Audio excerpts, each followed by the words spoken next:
ಹೊಸ ರುಚಿಯಿಂದ ಹೇಳ್ಬೋದು. ಈ ರೀತಿಯಾಗಿ ನೀವು ಟ್ರೈ ಮಾಡಿರಲ್ಲ, ಒಂದ್ಸಲ ಟ್ರೈ ಮಾಡಿ. ತುಂಬ ಅಂದರೆ ತುಂಬ ಚೆನ್ನಾಗಿದೆ. ಏನು ತರಕಾರಿ ಇಲ್ಲ ಅಂತ ಅಂದರೆ 2 ಕ್ಯಾಪ್ಸಿಕಮ್ ಇದ್ದರೆ ಸಾಕು, ಸಕ್ಕತ್ತಾಗಿರೋ ಅಂಥ ಲಂಚ್ ಬಾಕ್ಸ್ ರೆಸಿಪಿ ಅಥವಾ ಬ್ರೇಕ್ಫಾಸ್ಟ್ ರೆಸಿಪಿ ರೆಡಿ ಆಗಿಬಿಡುತ್ತೆ. ತುಂಬ ಚೆನ್ನಾಗಿರುತ್ತೆ. ಒಂದ್ಸಲ ಈ ರೀತಿಯಾಗಿ ಟ್ರೈ ಮಾಡಿ. ರೈಸ್ ಬಾತ್ ತಿಂತಾ ಇರ್ತೀವಿ, ಚಿತ್ರಾನ್ನ ತಿಂತಾ ಇರ್ತೀವಿ. ಈ ರೀತಿಯಾಗಿ ಕ್ಯಾಪ್ಸಿಕಮ್ ರೈಸನ್ನು ನೀವು ಯಾವತ್ತೂ ಟ್ರೈ ಮಾಡಿರಲ್ಲ ಅಂತ ಅಂದ್ಕೊಂಡಿದ್ದೀನಿ. ತುಂಬ ಅಂದರೆ ತುಂಬ ರುಚಿ. ಲಂಚ್ ಬಾಕ್ಸಿಗೂ ಕೂಡ ಅಷ್ಟೇ ತುಂಬ ಚೆನ್ನಾಗಿರುತ್ತೆ. ಏನಪ್ಪ ರೈಸ್ ಐಟಮ್ ಅನ್ನೋ ಥರ ಇರಲ್ಲ, ಇನ್ನೂ ಬೇಕಪ್ಪ ಅನ್ನೋ ಥರ ಇರುತ್ತೆ. ಬನ್ನಿ ಇದನ್ನು ಹೇಗೆ ಮಾಡೋದು ಅಂತ ನೋಡ್ಕೊಂಡು ಬರೋಣ. ಇದಕ್ಕೊಂದು ಮಸಾಲೆನ ರೆಡಿ ಮಾಡ್ಕೊಳ್ಬೇಕಾಗತ್ತೆ. ನಾನು ಇಲ್ಲೊಂದು ಮಿಕ್ಸಿ ಜಾರ್ಗೆ 1 ಗೆಡ್ಡೆವಷ್ಟು ಬೆಳ್ಳುಳ್ಳಿಯನ್ನು ಸಿಪ್ಪೆ ತೆಗೆದುಬಿಟ್ಟು ಹಾಕೋತಾ ಇದ್ದೀನಿ. 1 ಇಂಚಷ್ಟು ಶುಂಠಿ, 1 ಸ್ಪೂನ್ ಜೀರಿಗೆ. ನಾನೀಗ ಮಾಡ್ತಾ ಇರೋಂಥ ಕ್ವಾಂಟಿಟಿ 5 ಜನ ಸಫಿಷಿಯೆಂಟಾಗಿ ತಿನ್ಬೋದು. ಸುಮಾರು ಒಂದು 20 ಎಲೆವಷ್ಟು ಕರಿಬೇವಿನ ಸೊಪ್ಪು, ಹಸಿದಾಗಿ ಫ್ರೆಶ್ ಆಗಿದ್ದರೆ ತುಂಬ ಚೆನ್ನಾಗಿರುತ್ತೆ. ಖಾರಕ್ಕೆ ಬೇಕಾದಷ್ಟು ಹಸಿಮೆಣಸಿನ್ಕಾಯಿ, ನಾನಿಲ್ಲಿ ಸುಮಾರು ಒಂದು 4 ಹಾಕ್ಕೊಂಡಿದ್ದೀನಿ. ಒಂದು 3 ಸ್ಪೂನಷ್ಟು ಹಸಿ ಕಾಯಿ ತುರಿ ತೊಗೊಂಡಿದ್ದೀನಿ. ಇದು ಕೊಬ್ಬರಿ ಅಲ್ಲ, ಹಸಿ ಕಾಯಿ ತುರಿ. ಸ್ವಲ್ಪ ಅರಿಶಿನ ಹಾಕ್ಕೊಂಡು ನೀರು ಹಾಕ್ದೇನೆ ನೋಡಿ ಈ ರೀತಿಯಾಗಿ ತರಿಯಾಗಿ ನಾವು ಪೇಸ್ಟನ್ನು ಮಾಡ್ಕೊಳ್ಬೇಕಾಗತ್ತೆ. ಇದಕ್ಕೆ ನಾನು ನೀರನ್ನು ಹಾಕಿಲ್ಲ.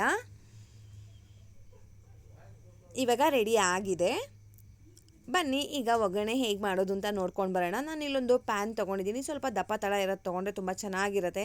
ನಾವು ಓಪನ್ ಆಗಿ ಮಾಡ್ತಾ ಇರೋದ್ರಿಂದ ಕುಕ್ಕರಲ್ಲಿ ವಿಷಲ್ ಏನೂ ಒಡಿಸೋದಿಲ್ಲ. ಇದಕ್ಕೆ ಸ್ವಲ್ಪ ಎಣ್ಣೆ ಮುಂದಾಗಿದ್ದರೆ ತುಂಬ ಚೆನ್ನಾಗಿರುತ್ತೆ. ನಾನಿಲ್ಲಿ ಸುಮಾರು ಒಂದು 8 ರಿಂದ 10 ಸ್ಪೂನಷ್ಟು ಎಣ್ಣೆ ಹಾಕ್ಕೊಂಡಿದ್ದೀನಿ. ಇದಕ್ಕೆ ಸಾಸಿವೆ, ಕಡಲೆಬೇಳೆ, ಉದ್ದಿನಬೇಳೆ, ಇದೆಲ್ಲ ನೀವು 1 ಸ್ಪೂನು 2 ಸ್ಪೂನು ಆ ರೀತಿಯಾಗೂ ಕೂಡ ಹಾಕ್ಕೊಳ್ಬೋದು. ಸ್ವಲ್ಪ ಜೀರಿಗೆ ಹಾಕ್ತಾ ಇದ್ದೀನಿ. ನಾವು ಆಲ್ರೆಡಿ ಪೇಸ್ಟ್ ಮಾಡೋದಕ್ಕೆ ಹಾಕ್ಕೊಂಡಿದ್ದೆ, ಅದಕ್ಕೆ ಸ್ವಲ್ಪ ಹಾಕಿದ್ದೀನಿ. ಇವಾಗ ಇದನ್ನು ಕಲರ್ ಚೇಂಜ್ ಆಗೋ ತನಕ ಬೇಗನೆ ಚೇಂಜ್ ಆಗಿಬಿಡುತ್ತೆ.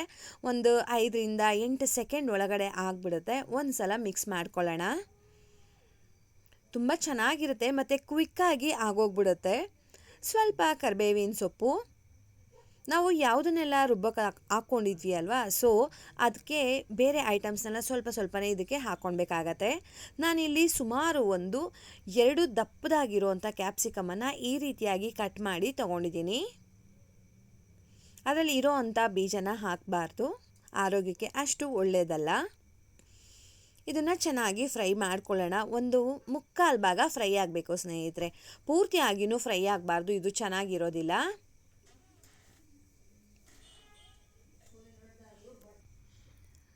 ನೋಡಿ ಈಗ ಆಲ್ಮೋಸ್ಟ್ ಫ್ರೈ ಆಗ್ತಾ ಇದೆ. ಇದಕ್ಕೆ ಸ್ವಲ್ಪ ಇಂಗನ್ನು ಕೂಡ ಹಾಕ್ತಾ ಇದ್ದೀನಿ.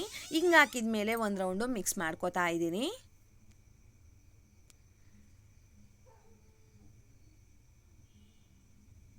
ಇವಾಗೆಲ್ಲ ಆಲ್ಮೋಸ್ಟ್ ಆಗ್ತಾ ಬಂದಿದೆ. ಈ ಟೈಮ್ನಲ್ಲಿ ಇದಕ್ಕೆ ಉಪ್ಪನ್ನು ಹಾಕ್ತಾ ಇದ್ದೀನಿ.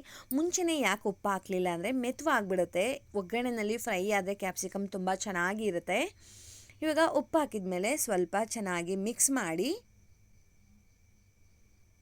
ನೋಡಿ ನಮಗೆ ಗೊತ್ತಾಗ್ತಾ ಇದೆ ಎಲ್ಲ ಅದು ಶ್ರಿಂಕ್ ಆಗಿದೆ. ಸೊ ಇವಾಗ ಒಂದು 3/4 ಭಾಗ ಫ್ರೈ ಆಗಿದೆ ಅಂತ. ಈ ಟೈಮ್ನಲ್ಲಿ ನಾವು ರುಬ್ಬಿಟ್ಕೊಂಡಿರೋ ಅಂಥ ಆ ಒಂದು ಮಸಾಲೆನ ಆ್ಯಡ್ ಮಾಡೋಣ. ಆ ಮಸಾಲೆ ಹಾಕಿದ ತಕ್ಷಣ ಒಂದು ಒಳ್ಳೆ ಅರೋಮಾ ಬರ್ತಾ ಇರುತ್ತೆ. ಆವಾಗಲೇ ಎಷ್ಟೊತ್ತಿಗೆ ತಿಂತೀವಿ ಅಂತ ಟೆಂಪ್ಟ್ ಆಗ್ತಾ ಇರುತ್ತೆ, ಅಷ್ಟು ರುಚಿಯಾಗಿ ಇರುತ್ತೆ.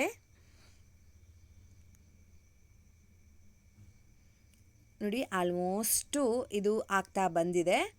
ಲಾಸ್ಟಲ್ಲಿ ಇದಕ್ಕೆ ಒಂದು ಅರ್ಧ ಹೋಳು ನಿಂಬೆ ರಸ ಕೂಡ ಹಾಕ್ತಾ ಇದ್ದೀನಿ. ಸ್ವಲ್ಪ ಕೊತ್ತಂಬರಿ ಸೊಪ್ಪು. ಇವಾಗ ಇದನ್ನೆಲ್ಲ ಒಂದು ರೌಂಡು ಮಿಕ್ಸ್ ಮಾಡಿ ಸ್ಟವನ್ನು ಆಫ್ ಮಾಡೋಣ. ಸ್ಟವನ್ನು ಆಫ್ ಮಾಡಿದ ಮೇಲೇ ನಿಂಬೆ ರಸ ಹಾಕಬೇಕು ಸ್ನೇಹಿತರೆ, ಮುಂಚೆನೇ ಏನು ಹಾಕೋದು ಬೇಡ. ಇವಾಗ ಇಲ್ಲಿ ನೋಡಿ ನಾನು ಸ್ವಲ್ಪ ಗೊಜ್ಜನ್ನು ಕೂಡ ಎತ್ತಿಟ್ಕೊಂಡಿದ್ದೀನಿ. ಬೇಕಂದಾಗ ನಾವು ಅದನ್ನು ಕಲಿಸ್ಕೊಳ್ಬೋದು, ಒಂದೇ ಸಲ ಕಲಿಸೋದು ಬೇಡ ಅಂತ. ಇವಾಗ ಮಾಡಿಟ್ಕೊಂಡಿರೋ ಅಂಥ ಅನ್ನನ ಹಾಕ್ತಾಯಿದ್ದೀನಿ. ನಾನು ಬಿಸಿಯಾಗಿರೋ ಅಂಥ ಅನ್ನನೇ ಹಾಕ್ತಾಯಿದ್ದೀನಿ.